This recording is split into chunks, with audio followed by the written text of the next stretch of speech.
امام حسین علیہ الصلوۃ والسلام کی زیارت کی فضیلت میں جو ائمہ اطہار علیہ السلام سے روایات نقل کی گئی ہیں،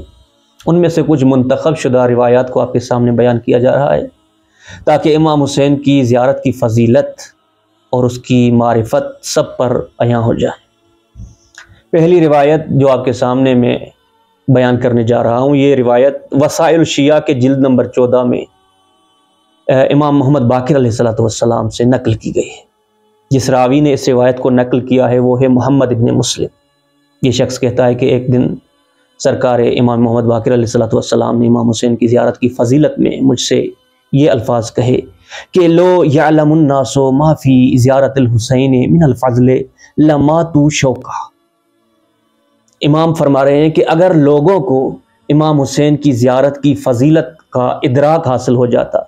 اگر لوگ یہ جان لیتے کہ پروردگار نے امام حسین کی زیارت میں کیا فضیلت رکھی ہے،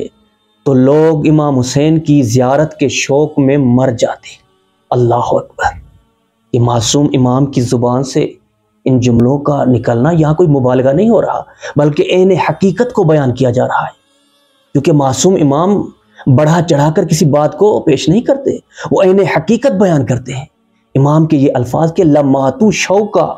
اگر لوگوں کو معلوم ہو جائے کہ خدا نے امام حسین کی زیارت میں کیا فضیلت رکھی ہے، تو لوگ حسین کی زیارت کے عشق میں مر جاتے۔ آگے امام فرماتے ہیں وَتَقَطَّعَتْ أَنفُسُهُمْ عَلَيْهِ حَسَرَاتٍ، اگر لوگ یہ جان لیتے کہ امام حسین کی زیارت کی کیا فضیلت ہے، تو حسرت زیارت امام حسین میں لوگوں کی سانسیں رک جاتی۔ اللہ اکبر! پھر راوی نے پلٹ کر پوچھا کہ مولا وہ کون سی فضیلتیں ہیں امام حسین کی زیارت کی کہ جن کی معرفت اگر انسان کو حاصل ہو تو وہ حسرت سے مر جاتا، سانسیں اس کی رک جاتی؟ وہ کون سا مقام ہے، وہ کون سی فضیلتیں ہیں؟ تو امام نے فرمایا کہ من زارہ شوقا الیہ کتب اللہ لہ الف حج متقبلہ، اگر کوئی انسان امام حسین کی زیارت کا شوق رکھتے ہوئے، یہ لفظ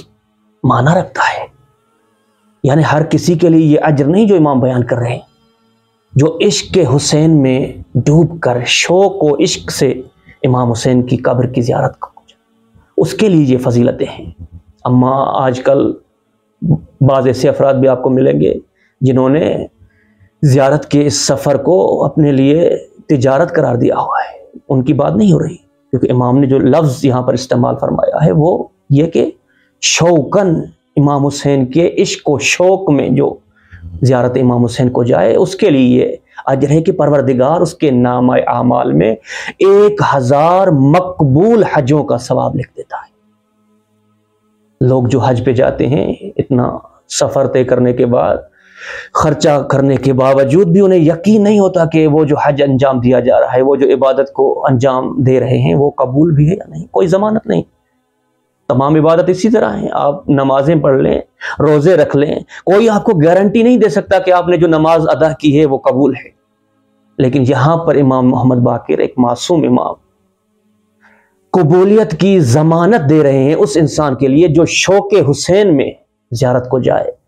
اسے پروردگار 1000 مقبول شدہ، قبول شدہ، بارگاہ الہی میں قبول شدہ حجوں کا ثواب اس کے نامہ اعمال میں لکھ دیا جائے گا۔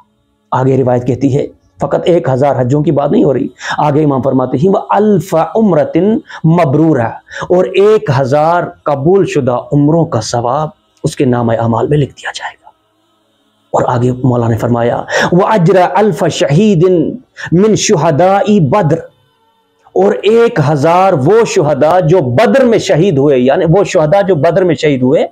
ایسے شہداء کا اجر، 1000 شہداء کا اجر اس کے نامہ اعمال میں لکھ دیا جائے گا جو عشق حسین میں امام حسین کی زیارت کو جائے۔ یہ 3 اجر ہو گئے،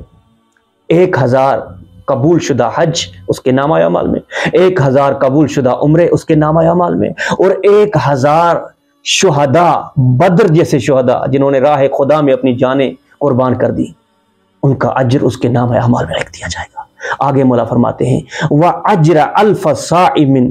اور 1000 روزے داروں کا اجر اس کے نامہ اعمال میں لکھ دیا جائے گا۔ اور 1000 وہ صدقہ جو قبول شدہ ہے، جسے پروردگار نے اپنی بارگاہ میں قبول کیا ہے، وہ 1000 راہ خدا میں جو صدقہ دیا جاتا ہے اس کا اجر اس کے نامہ اعمال میں لکھ دیا جائے گا۔ اور آگے امام فرماتے ہیں اور 1000 وہ بندے، وہ غلام جو راہ خدا میں آزاد کیے جاتے ہیں، ان کا اجر اس زائر کے نامہ اعمال میں لکھ دیا جائے گا۔ لیکن شرط یہ ہے، پہلی شرط یہ ہے کہ وہ امام حسین کی معرفت رکھتا ہو، دوسری شرط یہ ہے کہ وہ شوق حسین میں، عشق امام حسین میں امام کی زیارت کو جائے۔ اللہ اکبر۔